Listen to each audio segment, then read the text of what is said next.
Sin also represents itself personally, manifests itself in me. I'm not just part of a sinful world, I am a sinner. Sin turns us into sinners. And a sinner is someone whose life and self and even identity are characterized by sin. This is an important point. Sinners aren't just people who sin. Sinners are people whose lives are characterized by sin. I'll give you an example of the difference. I can kind of play basketball, although I'm not good at it. In part because I played water polo in high school. And so when I get a basketball, I try to shoot it with one hand. Yeah? Which looks awesome when it goes in, but it normally doesn't go in. So, and when someone gets the ball in water polo, you can do pretty much whatever you want while that person has the ball. So I don't really understand fouling, the concept of fouling in basketball. Someone has the ball, I just try to take it. I don't have a sense of, what's inappropriate. I'm formed by a different sport. Don't let that make you think I was a good water polo player. I wasn't. But I was a water polo player. I'm not a basketball player. My life isn't characterized by it. I could never pick up a basketball again, and my life really wouldn't look any different. On the other hand, I am a teacher. My life is characterized by the practice of teaching. If I dropped that, my life would look different. It would head in a different direction. I would become a different person, as I have become a different person. That's my relationship with sin as well. Sin has shaped me, misshaped me, come to characterize me, so that without sin, I will be a different person. I won't just be the same person, but not doing some things. Do you see the difference? Sin runs deep. Now, Augustine, who's responsible for a lot of the material we talked about earlier, sin being a non-thing or an anti-thing, also presses and sharpens our understanding of personal sin in really helpful ways. So he's probably the most introspective and contemplative of the voices of the early church. And so he asked himself, how is it that a non-thing, how is it that an anti-thing comes to characterize a life, let alone a society or a culture? Well, it must be a good thing that's been disordered. Remember I said earlier that sin takes good things and exploits them for other purposes. It takes them out of their proper order and puts them into a different order. The tree is good, the fruit is good, eating it's not good. Misusing the fruit is what's wrong. So what, in light of that, does it mean that I'm a sinner? Well, a God who's appropriately called love has gifted us relationships of love that make us what we are. And that's all good. Until we use that love in the wrong way or for the wrong purpose. And then our lives come to be characterized by disordered love or inordinate love. Here's what I mean, a little less abstractly. Is it wrong to love God's creation? No, it's fine to love God's creation. God's creation is good. It's very good. What's wrong is to put the creation before the Creator. Right? What's wrong is to use the tree that we're not to eat from in a way that it's not intended. Inordinate love, or wrongly ordered love, or disordered love, it describes our moral evil. So, how can you describe personal sins and personal sinfulness in terms of inordinate love? Well, let me give you a few examples, but you could move on your own. Unbelief is a sin, right? And my life is characterized by unbelief. It's characterized by lack of trust. Well, what is unbelief? It's an inordinate love of certainty. For instance, my wife and I have made a promise. And are we certain that we're keeping that promise? Are we certain that each other are forsaking all others? I guess I could get certain by doing things like installing cameras, hiring private detectives, rummaging through my spouse's stuff and email and all the rest, right? But some of you are frowning. You're thinking that's probably not the right relationship to have. That's right. The right relationship to have with one another is one of trust.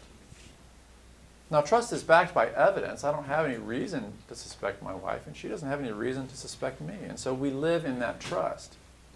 But it's not absolute certainty. Absolute certainty is unbelief.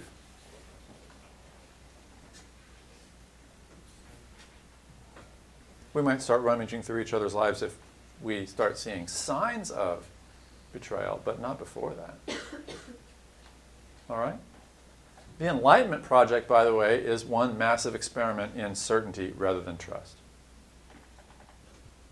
We have to know, airtight, for sure, what's what. Because if I can doubt something, I should doubt it until I can establish it beyond reasonable doubt. And maybe even beyond unreasonable doubt. Well, that didn't really work, did it? That didn't get us a healthy society. It got us a society that realized we actually can't know very much in an utterly certain way, and therefore people fell back into radical doubt. Oh, if I can't be certain of anything, I guess I can't know anything. I guess there's no truth at all except the truth that we make ourselves. But that's not true. That's not how we live either.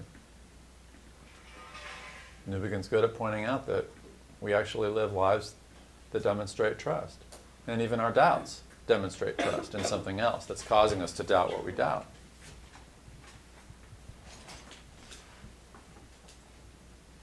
Here are some other personal sins or personal characterizations. Pride. What's pride? Well, pride is the inordinate love of self, right? Is it wrong to love ourselves? Well, apparently not, because we're called to love our neighbor as ourself.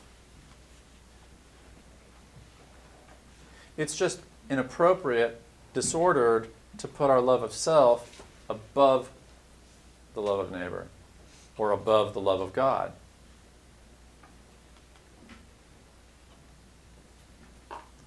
You might call rebellion. We see rebellion in the garden. We see rebellion ever since. Rebellion is a wrongly ordered love of power or freedom,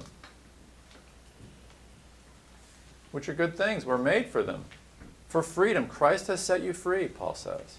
But don't use your freedom as a pretext for evil.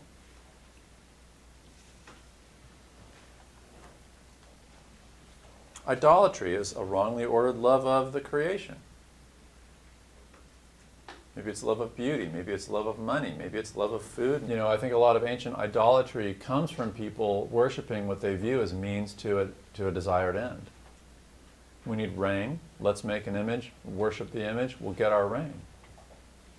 They put their need for the material before their trust in God, the creator of all things. Well, we don't literally bow down and worship technology, but we come to depend on it, and we come to order our lives around it because we think it'll get us what we need and want. So in that sense, tech can be a kind of idol. And we're maybe not as far away from ancient people bowing down to wood and stone as we imagine. Does that mean tech is bad? No. What about sloth? Well, let's call sloth the wrongly ordered love of rest. Sloth is a kind of directionless, purposeless idling. Rest is good, but not rest that interferes with our calling, with our commitments. with our desire, with our proper desires. All right, you could do this yourself. Look at how something you think of as a thing turns out to be a wrongly ordered, a name for something else that's been disordered or wrongly ordered. And you can see how sin takes good things and makes bad out of them.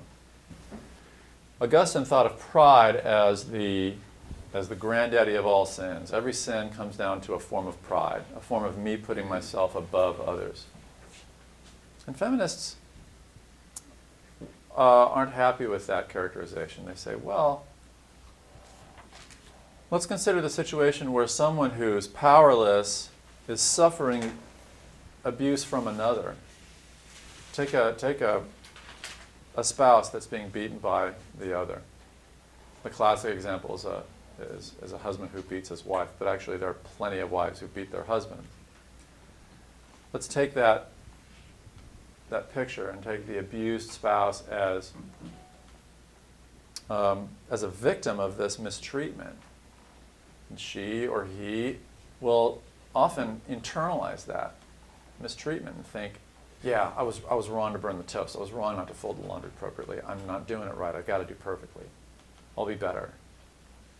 I'll be quieter. I'll be more beautiful. I'll be whatever. And they haven't internalized pride, have they? It's very difficult to describe that as pride. You can do it, but you have to turn it around so strangely that it no longer seems to work well.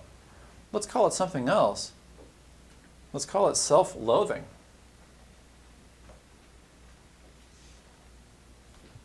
Which sounds more like the opposite of pride. It's not so much putting myself above others as putting myself away. Liberation theology does the same with respect to the poor or those who are marginal. So what do you make of these two opposite characterizations? Well, I think they have an underlying similarity. They are both forms of self-centeredness. Think of two people in the workout club. One of them, it's a classic workout club with mirrors everywhere so that you can either check yourself out or check out other people. And think of one person who's there who's pretty psyched with what he or she sees in the mirror. Pretty centered on himself. And then think of another one, think of someone else who's there who's actually ashamed of his body or her body. Maybe even mistreating it, starving it. And when each of these types of people looks in the mirror, they actually don't see reality. One sees someone who's more beautiful than is true. And psychologists actually have a name for that. I forget what it is, but we actually have a built-in bias that makes us think that we're better looking than we are. I'm glad I have that bias, actually, because it makes my life a little more bearable. And then disorders like eating disorders, but not just eating disorders, a number of different kinds, actually wire the brain to see a different distortion of reality. So people see, they see an image that no one else sees. They see an objectively inaccurate image. And they really have to be trained to see themselves accurately. Like both sides need to be trained to see themselves accurately. And both of them are wrapped up in themselves. One out of self-love, one out of self-hatred. A writer in our school newspaper, my graduate program, said that academics spend all their lives in between insecurity and arrogance. And I thought, dang, that's true. The day that you get something published, you're like, yeah. And then 3 days later, you're like, oh, am I good enough? That other person just got published. And we spend our life going in between. So what's the antidote? It doesn't sound like it's the opposite because we keep moving quietly between opposites. It's getting your eyes off of yourself and getting them onto God and neighbor. One of the real factors that brings depression and maintains clinical depression is called rumination. It's the habit that we get into of thinking about how we feel all the time, either because we're unhappy with how we feel or because we're thinking of ways not to feel the way we feel. One of the elements of breaking a cycle of depression is retraining not to ruminate and not to spend time thinking about how I feel, how bad I feel, or what I need to do to stop feeling this way. It's breaking the cycle of self-absorption. It's a really brilliant treatment of what I just described is the prodigal God, which is his narrative of the story of the prodigal son, which is really the story of two sons, both of which get tripped up by their own self-regard, and both of which we discover are not after a relationship with the father, they're after the father's stuff, after his estate, not after actual love of him. And it ruins the family in both of those ways. It's a great little book. It's a video as well. And both sons, and who are these sons? I mean, this is a parable about us, right? Maybe your life looks more like the prodigal son who's wandered. Maybe your life looks more like the good son who stayed home and done everything right. Both of them turn out to be characterized by self-made alienation, by isolation and alienation from the Father out of their own disordered loves. And, well, I won't ruin the ending of the book, but Jesus tells that story when the good people around him are complaining about how he's cozying up to the bad people around him. And we find out that he's the solution to, for both.